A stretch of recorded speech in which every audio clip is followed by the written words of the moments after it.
বিশ্বাসী ইমানদারেরা, ইয়া আইয়ুহাল্লাযীনা আমানু লা তুলহিকুম আমওয়ালুকুম ওয়ালা আওলাদুকুম আন যিকরিল্লাহ।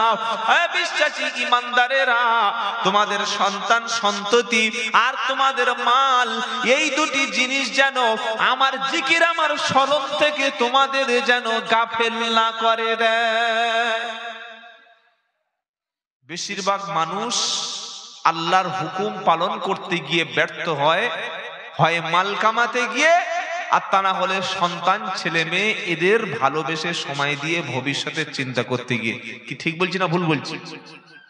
যে লোকটা ফজর নামাজ পড়ছে না, জোহরের সময় বাড়িতে বসে আছে, মসজিদে যাচ্ছে না, কিংবা সুদের মাল খাচ্ছে, অন্যায় করে অর্থ উপার্জন করছে, ওই ব্যক্তির কাছে দুটো কারণ। এক, শুধু মাল কামাবো, আর দু নম্বর, ছেলে মেয়ের ভবিষ্যৎ করে দেব। তাই তো বাবা, কার ভবিষ্যৎ? ছেলে মেয়ের ভবিষ্যৎ। সারাদিন গাধার মতো খাচ্ছে, দুপুরে খেতে পারে না, হোটেলে গিয়েছে ডাল আর একটু শুকনো ওই রুটি, আর কিছু নেই, খেটেই যাচ্ছে গাধার মতো। কেন?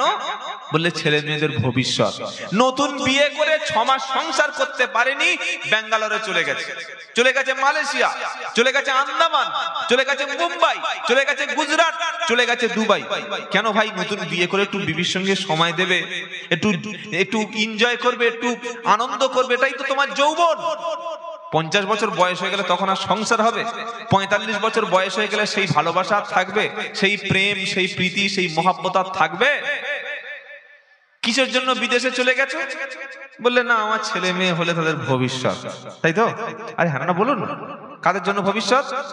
ছেলে মেয়ের জন্য ভবিষ্যৎ। হয় এ কথাই বলবে, আর তা না হলে বলবে যে আমার স্বপ্ন একটা দামি, খুব ভালো একটা ঘর করব, আর একটা গাড়ি কিনবো, আর একটা ব্যবসা, মোটামুটি দোকান কিনবো, কিনে চালাবো। এইটা হয়ে গেলে আমি এবার নামাজ পড়বো, রোজা করবো, হজ জাকাত সবকিছু করবো, এবার ভালো হয়ে যাব।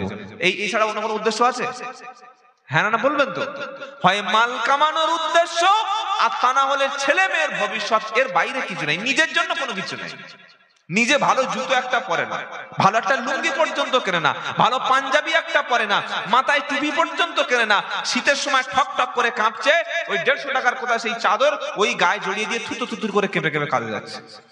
কি গো বাবাজি? কার জন্য? ছেলের জন্য, মেয়ের জন্য, অর্থ সম্পদের জন্য। অথচ আল্লাহ বলছে এই ছেলে, এই মেয়ে আর এই মাল সম্পদ কিয়ামতে কোনো কাজে আসবে না, কোনো কাজে লাগবে না। তাহলে কি আমরা কাজ বন্ধ করে বাড়িতে বসে থাকবো? কখনো না। একটা মাপকাঠি আছে, মাপকাঠিটা কি?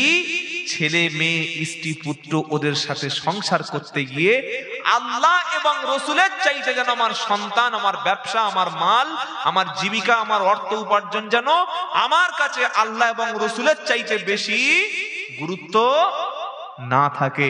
সবচাইতে গুরুত্ব, সবচাইতে মূল্যবান, সবচাইতে বেশি দামি আমার আল্লাহ, তারপরে আমার রাসূল। জোরে বলুন সুবহানাল্লাহ। কুল ইন কানা আবাউকুম ওয়া আবনাউকুম ওয়া ইখওয়ানুকুম ওয়া আজওয়াজুকুম ওয়া আশীরাতুকুম ওয়া আমওয়ালুন ইকতারাফতুমুহা ওয়া তিজারাতুন তাখশাউনা কাসাদাহা ওয়া মাসাকিনু তারদাউনাহা